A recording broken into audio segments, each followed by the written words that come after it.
All right, welcome back to Just Drive It. We're here with Rusty Rat Rod, otherwise known as Rob, and he's going to give us a little bit of a walk around and stuff with his cars, and we're going to get some stories off them. So come along with us.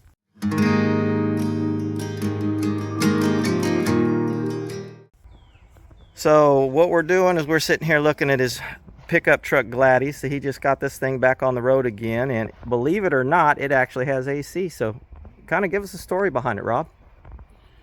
Well, I always wanted another one of these trucks. I had one in a past life a long time ago, and it wasn't quite like this truck. It was a F250 and it had the 460 and all in it, but it was not a camper special, and it was not a 250 HD like this truck is. This truck kind of got two big packages from Ford. It's a camper special and it's an F253 on the data plate, which designates it as an F250 HD. So that's more of the towing package, or what did that help out with? Well, the HD part of it basically makes it the same thing as an F350. It's got 8,100 pound gross vehicle weight rating on it, and that was a lot more than some of the actual F350s that same year. So it's essentially what you've always heard. It's a 3/4 ton truck on a 1 ton chassis. I know all the car guys are familiar with that, and you're looking at one. That's what this truck is. Whoever ordered it wanted a really heavy duty F250, and they got one. So that's pretty much similar like to my 99 Super Duty that I have. Probably so. Because it's an F250, but it's got the Super Duty with the towing package on it, and so it's actually built like an F350. Probably so. The main differences in these, when it became the 250 HD, is in the suspension. They used a different front end on the heavier trucks than they did on a standard F250. You know, your weight ratings are different. Had different leaf springs in the back. Had sway bars front and rear. Heavy duty 4-piston caliper. Brakes on the front. Big rotors. You know, it's a heavy duty truck. It's made for doing it. So what do you got in this thing? It's a 400. It had a 351 modified in it when I got it, which was a transplant, because in 75 those engines weren't available yet. They didn't come in these trucks until 77, and this truck was an original 360 FE truck. Okay. And I kind of wish it was still in there when I got it, but it wasn't, and that's okay. I consider it really an upgrade because of the cylinder heads on these engines are so much better. They're the canted valve, you know, they're kind of going toward like a big block Chevy, or even kind of going toward a Hemi head a little bit. Okay. And so the cylinder heads allow a lot better breathing in these engines. But I went ahead and I built a 400 for it shortly after I got the truck, thinking that, you know, sooner or later something would happen to the 351M, and it never did. And about 9 years ticked along, and finally the 351M burnt a valve. So I told Kitty, I said, okay, something happened to it, so we got to make the swap. And because all my health issues and everything, took me 5 months to make the swap, but I got it done. I hear you. And it turned out pretty good. Well, can we see it? Yeah. It ain't a whole lot to look at, but it's just a... What do you mean it ain't a whole heck of a lot to look at? That looks like a pretty nice engine to me. It's a big-headed small block Ford is what it is. A lot of people confuse these and think they're big blocks, but they're not. And the reason they think that is because they have the same bell housing bolt pattern, and they take the same motor mounts as the 460.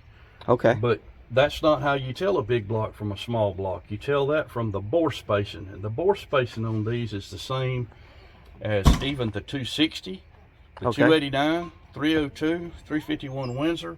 As a matter of fact, the Windsor cranks will fall into these engines. They won't work without some modification. But that's how you tell. Even the small block head gaskets and cylinder heads will fit on these engines. Of course, they won't work, but they'll physically bolt on. Yeah, a lot of people mistakenly think these are big blocks, and they are. They do look big when they're put together because the heads are so wide, but it's a small block. it's a tall deck Cleveland, essentially, is what it is. So right now, if you look over here, he's got a Street Demon carburetor on here, but part of what we brought to him today is we actually brought him over a 750 Edelbrock carburetor so that he could get a little bit more. So that one was kind of choking it back, I believe is what you were saying. Yeah, you can tell it runs out of the primaries real quick. You know, you can depress the gas pedal down and you can kind of feel the gas pedal kind of have a stop in it right when it hits when the secondaries are opening, and you can just mash it down to that point, and it's a little slow to accelerate. So I know it needs more on the primaries, and I think a 750 will probably wake it right on up. But I mean, it runs fantastic like it is, and you know, I'm probably fixing to mess the gas mileage up on it, but it'll be a better match for it all the way around. Well, I know from looking at the information that they include that they've actually kind of leaned the that carburetor there that I brought you, the 1700 or the 1407, 1704. It's 1407. 1407, yeah. I think is what I brought. It's actually leaned more towards fuel economy versus all-out performance on the way that they actually calibrate it from the factory. We can fix all that, though. So how are you liking that HEI distributor? Oh, I'm very much. It was drop in and go. It's been in there almost the entire time I've had the truck, which is approaching 10 years now. Nice. And that was actually one of the first changes that I made. And the reason I did that was because somebody had done some cobbling on the distributor harness. So I just unplugged the distributor harness and removed it completely, and found the 12-volt tap-in where the Ford DuraSpark got its 12-volt source from, and just ran it to the HEI, and there you go. And it's just a one-wire hookup. Coil and the whole 9 yards is in the cap. It's just, if you got the room, I highly recommend them. That's one of the best things that, in my opinion, that ever came out of the GM factories was those type distributors right there, and they're hot. They'll flat put out some spark, huh? They'll hurt you if they get a hold of you. Yep, it'll make you think twice for sure. Well, this thing's looking pretty straight on here. It's not bad. It's got some rust in the bottom of both doors, and it's got some rust in the bed floor toward the front. But really, other than that, that's about the only rust through there is in the truck. It actually has very little rust for as old as it is. And thank goodness they make those patch panels. So sooner or later, I'll get around to doing that. And maybe one day I can get a decent paint job sprayed on it. It sure deserves it. I hear you. Well, I'm going to walk around over here. You want to show us the interior? Yeah.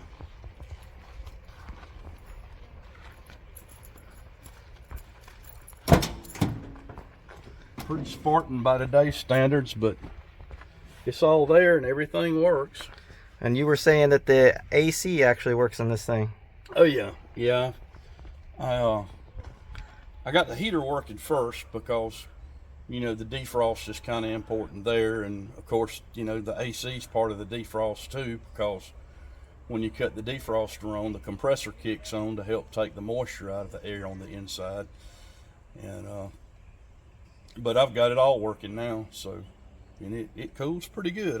I'm surprised. You know, usually when you convert an old one like this from R12 to 134, it doesn't cool all that well. But I replaced the dryer on it and the expansion valve, and I flushed it out really, really good and got all the old oil out of the compressor, and I put new the PAG 100 oil in it because that's the universal that works with anything. Yeah.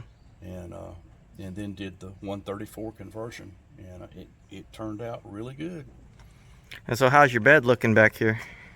It's all right. I've seen worse. You know, the wheel wells kind of show their wear. Somebody used it for a truck, that's for sure. Oh yeah. And they had as you can see, they had a fifth wheel ball in the back, and so somebody at some point in its life pulled the fifth wheel trailer with it. But yeah, you can see the stuff growing in the front up here where it's rusted out. But you know, I've got all those panels, and so Eventually you're gonna get to it. Yeah, well, what I thought I would do is come back. I'll probably come back 12 good inches, and and replace 12 inches all the way across, and that should take care of it. And then I've got a few more areas over there that I've got to take care of. But you know, I figured I would pull the bed off of it and flip it upside down and get to work on it. This cross member up here's got to have a lot of work done on it. I'm probably gonna have to end up replacing. I may have to replace that whole cross member and just make another one. Well, they sell them, don't they, through LMC Truck? Don't sell the cross members. Oh, they don't? No, they sell the whole bed floor with new cross members in it for like $700, and then it's like $400 shipping. So that's a chunk right there. Oh gosh, yeah. And when you're on a fixed budget, that don't work. Yeah, so I think what I'm gonna do is repair this one. I thought about doing it two different ways. I thought about taking the bed off and maybe making some kind of flat bed on it. I really haven't made my mind up what I'm gonna do yet with it, but it's gonna get fixed one way or the other. Days. Well, we're actually gonna come back through and give you a little surprise here. We're gonna actually do a cold start on this thing. He says it ain't been started for a couple of days, so we'll see how quickly it wants to crank up.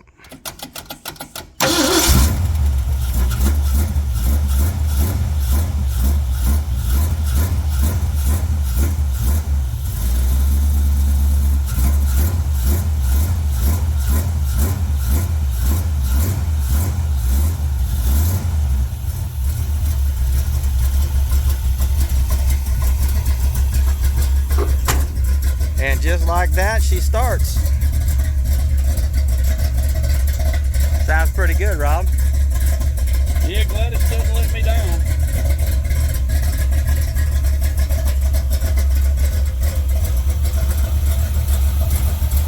And there you go. What we have here is a 1964 Valiant that is called Vixen.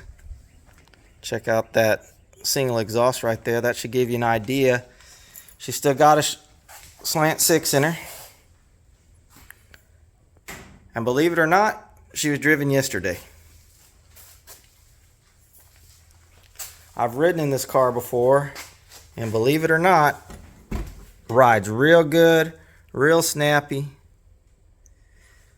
Got his own interior, and I've actually seen this one documented and for A-bodies only, of what it was like when he first got it. But if you look at this sucker, she is a good little car. Got good looks. You don't see a lot of them like this, and still got the patina on it. So we're gonna come over here and let you hear from Rob again. Let him tell you about her. How did you end up with her, Rob? Just tell it like it is. Patina, it's rust. Well, this is a kind of cool story on this car. I'm sure a lot of y'all out there are familiar with Joey's website for abodiesonly.com, and really very thankful for him. He has for A bodies, for B bodies, for C bodies, FMJ bodies, for trucks only. E-bodies, so, and forgive me if I'm leaving something out. I'm sure I probably am. But if you get on any of those sites, you can go down to the bottom and you can see all the rest of the sites that are also associated. So those are some very good sites. And, for whatever reason, the A-body site for abodiesonly.com seems to have the highest traffic and the highest number of members, because A-bodies are just so cool. But yeah, that site is it's got to be the best Mopar site on the net, if not the best car site on the net. And Joey, he knows a lot about running websites, and we're very fortunate to have him in that position. But yeah, there's so much knowledge on that website. I tell people all the time when they give me a compliment for knowing this or knowing that, I don't know anything compared to some of those guys on there.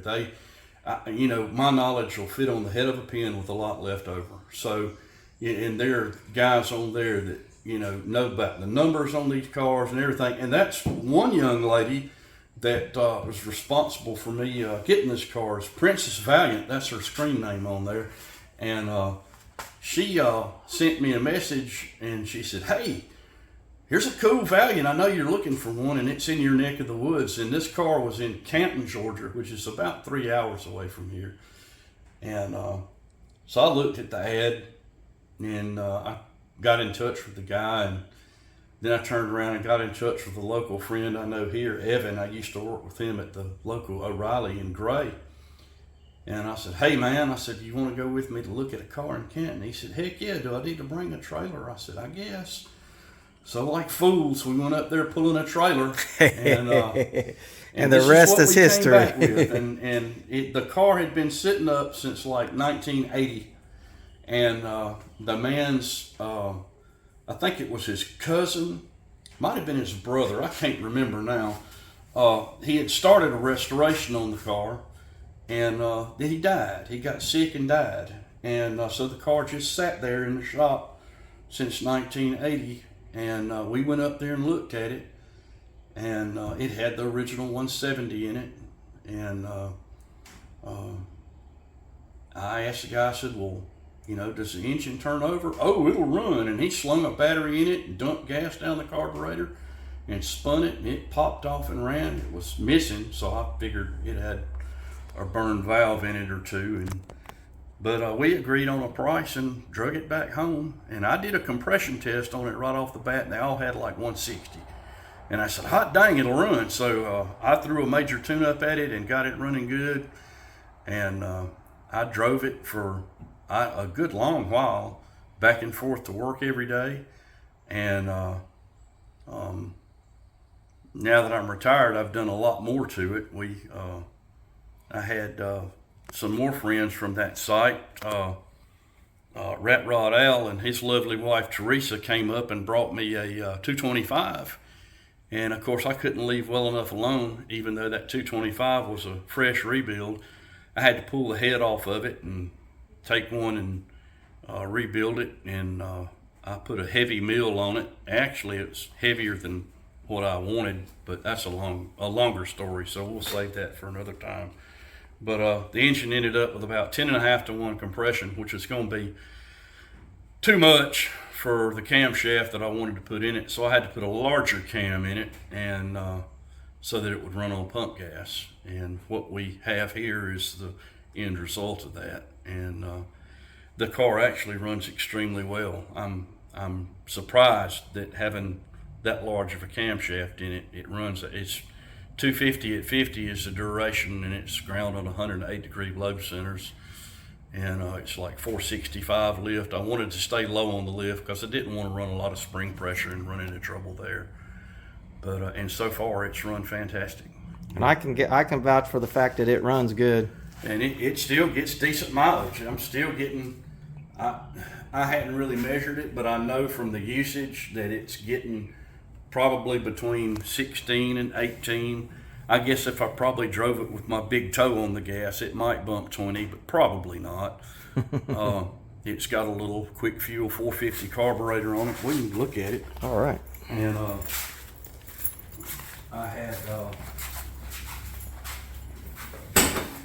a good friend of mine down the road that runs a shop at his place that he's very gifted with a grinder. I would grind it all to pieces, but he took this exhaust manifold for me and opened up the outlet to 2.5 inches to match that TTI exhaust system, and ported it, and that really helped out a lot. That I could tell a difference from that immediately.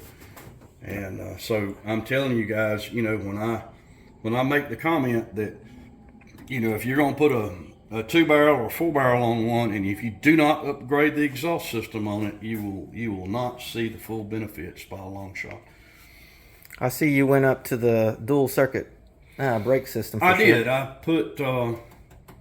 I think what I got from that was like from a 72, 71, 72 Duster that had disc brakes on it. I went ahead and did that upgrade, even though it does not have disc brakes on the front yet. I have disc brakes in the house rebuilt for it, but I hadn't put them on there yet. But it stops fine. You know, everybody says, oh, it won't have a brake pedal or this and that. It's got a full brake pedal. It still stops great, even though it's got the drums on the front. I put it in a panic stop. It doesn't lock the brakes up prematurely, anything like that. So, I mean, it's hydraulic. It doesn't know what it's got on it. But got yourself an electronic ignition on it too, I see. I do. I upgraded to that, really. And there was no reason I did that other than the fact that I had everything to do it with. You know? Okay. And I just went ahead and did it. I had everything but the control box. I did get the control box. That's one of those high rev 7500. Says made in USA.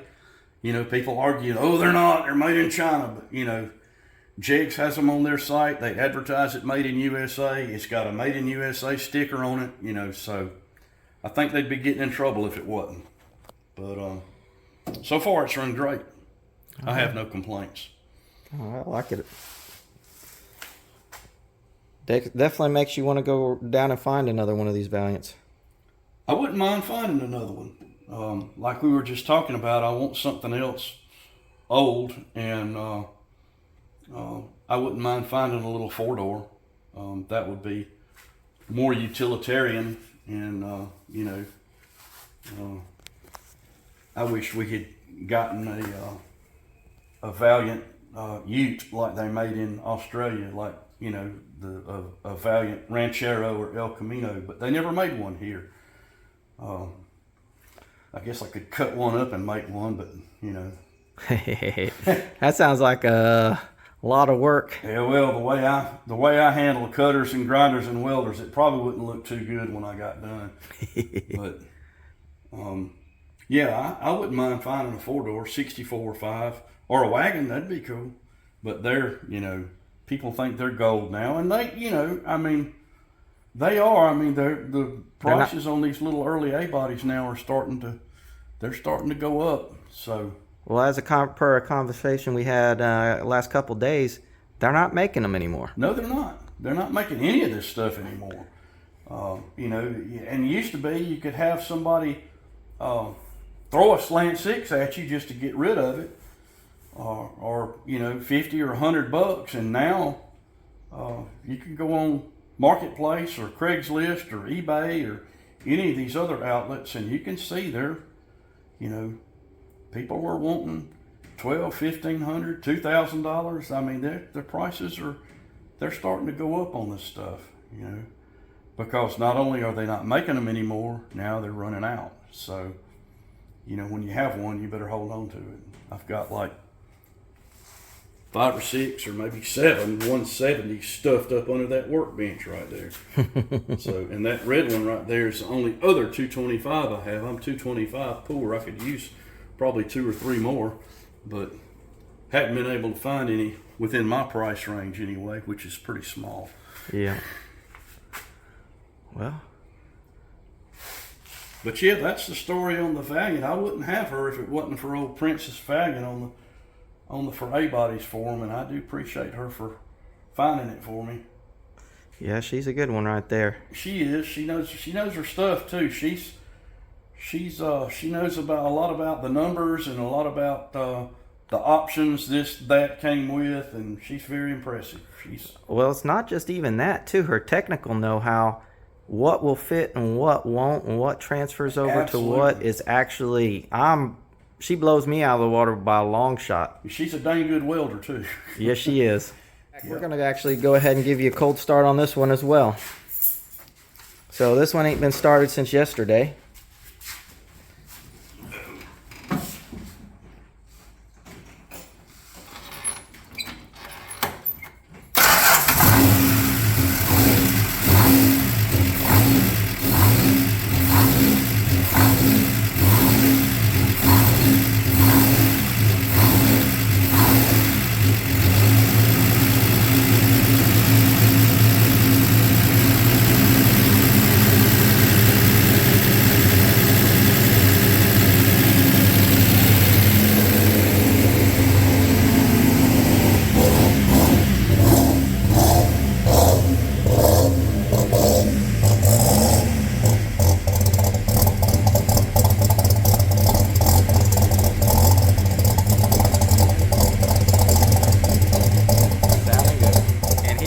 go with the next section.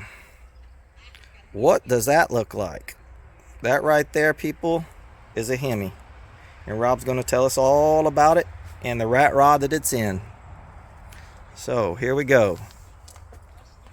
Well, I kind of found this engine almost by accident. I was surfing Craigslist, and it was listed as a 354 in Madison, Georgia, and the guy wanted $400 for it. So Kitty and I rode up there and looked at it, and the guy brought it out. He had it on a chain around a big forklift, and he pulled it out of the shed, and the distributor cap was off of it and had dirt packed in it, and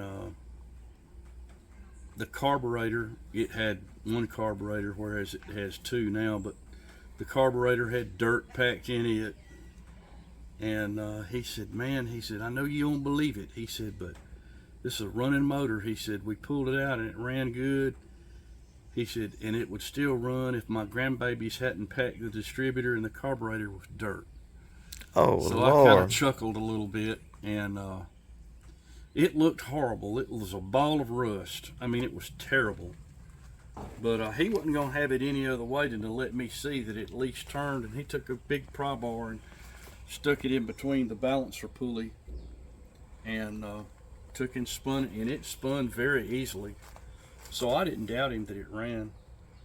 And I looked it over, and it was complete.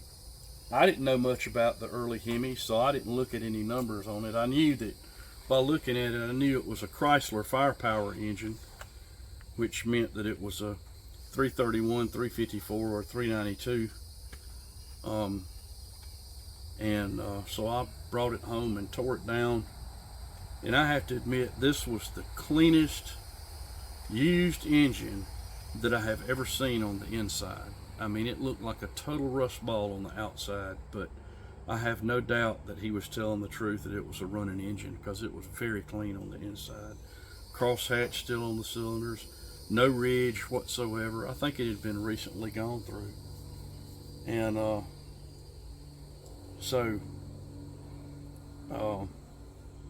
and it was a truck engine, so that means it was 7.5 to 1 compression from the factory. It had dish pistons in it, and I got the pistons that's in it now from Eggy. They're the 55 only 9 to 1 pistons for the 331. That engine had 2 4-barrels on it, and I found this ridiculous looking intake on eBay, and I just had to have it because it was so unusual. It came off of a fire truck that had a 354 Power Giant in it, and it's a dual 1-barrel carburetor, and I got 2 1-barrel to 2-barrel adapters and put 2 General Motors 2 GC carburetors on it, which won't be hardly any restriction, because the 1-barrel holes in the intake are huge. They're about that big around, so I think it'll run pretty good. But as it is now, it's still fresh and unfired. And I had Ken Hurd at Oregon Cams grind me a custom grind, small solid. It's like 435 lift, 240 at 50, ground on a 106. So it's gonna have a lot of chop to it. And instead of going with the very expensive adjustable rocker conversion, I went with adjustable push rods. It's a little bit of a pain to adjust, but I get it done. They're okay. And I got them all adjusted. The engine's basically ready to fire. Just put fuel and fire to it, get a radiator hanging in front of it, and you know, I fired it and break it in. I've just kind of kind of lost a little interest on it, and it's just been kind of sitting here idle for a while. I'm probably going to end up selling it because I have way more project than life left at this point, and so I'm probably, this one is probably one that I'm going to say goodbye to. But it looks a lot. It looks a lot worse than what it is. The rear end under it's a Dana 70, dual rear wheels. I rebuilt that, put all new bearings in it, redid the brakes on it. It's got new parking brake cables on it. It's got 1 ton front suspension under it now, and the engine just sitting in there. It's just not bolted in. It's bolted in up front, but it's just sitting on the cross member in the back. And it's got a the mid 70s to mid 80s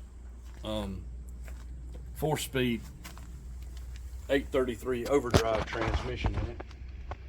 So that ought to be kind of fun behind this engine.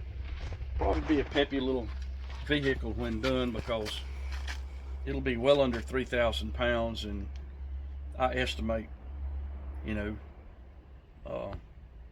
even though it's only a 331, it's probably going to produce every bit of 350 horsepower because the Hemis were so efficient. And I would imagine probably about 360 foot-pounds of torque, I would guess. So it's going to be pretty snappy. And different, you know, because you don't see them every day now, because, you know, being a 56 model engine, they're not many left around anymore.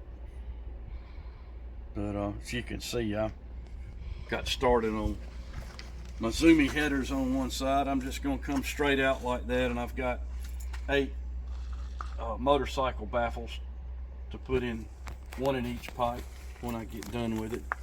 If I get done with it before I sell it, I probably won't, but I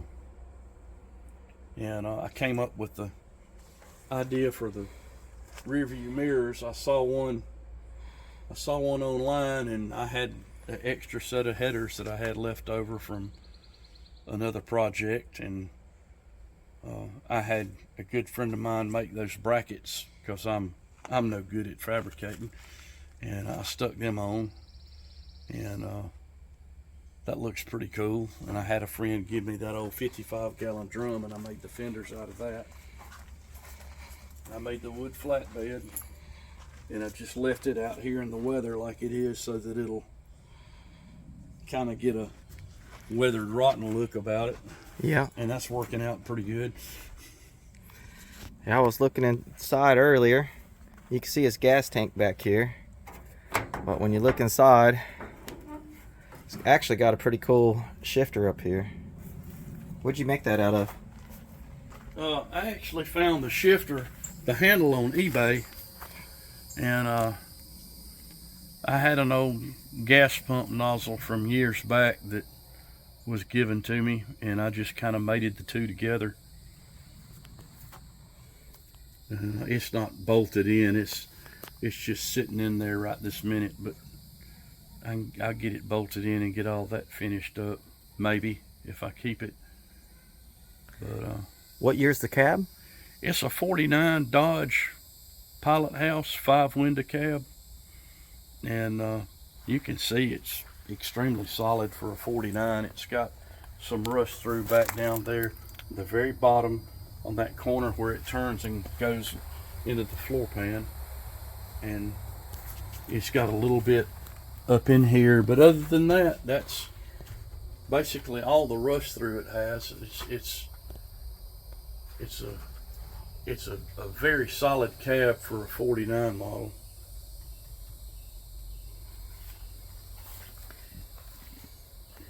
Well, definitely, if you decide, if somebody sees this thing and decides they would like to try to purchase it, you go on for A Bodies Only and look for Rusty Rat Rod. You can definitely get a hold of Rob there for sure. That's me. And yep.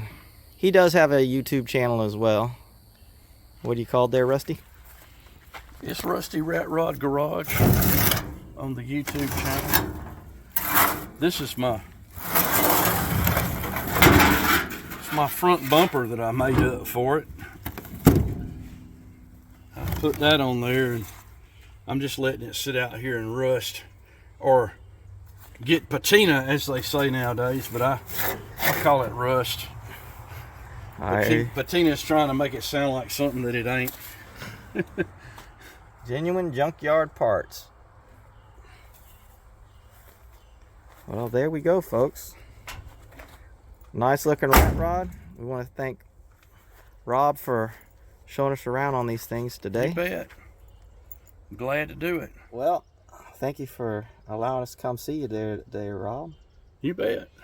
And well, folks, if you like this, please like, subscribe, Rumble if you're on Rumble.